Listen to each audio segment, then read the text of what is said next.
নমস্কাৰ, মই চিম্পী কলিতাই অনন্ত দাসৰ স্বৰচিত কবিতা এটি পাঠ কৰিবলৈ লৈছোঁ। কবিতাটিৰ শিৰোনাম হৃদয়ৰ ৰুচুপনি। 7 বছৰ আগৰ কথাবোৰ তাইৰ আজি মনত পৰিছে। সামাজিক নীতি নিয়মেৰে তাইও বিয়া হৈছিল ধনী মানুহৰ একমাত্ৰ ল'ৰাৰ লগত। সপোন দেখিছিল তাইও এদিন এখন সুখৰ ঘৰ সজাৰ। কিন্তু তাইৰ সেই সপোনবোৰ তাইৰ বাবে অতীত হৈ ৰ'ল। গিৰিয়েকে মদ্যপান কৰি সদায় তাইৰ ওপৰত অমানসিক অত্যাচাৰ চলাইছিল।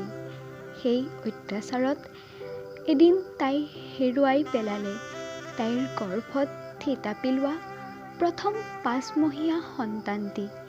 তাই পাগলীৰ দৰে কান্দি কান্দি সহায় বিচাৰিছিল সেই অট্টালিকাত থকা হৃদয়হীন মানুহবোৰৰ পৰা।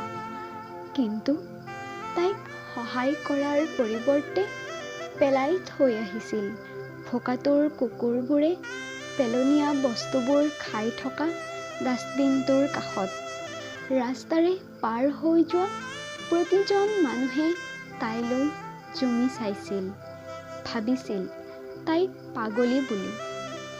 হে সুহৃদয় মানৱ সমাজ, আহকচোন আমি তাইক সকলোৱে মিলি সহায় কৰোঁ। ধন্যবাদ।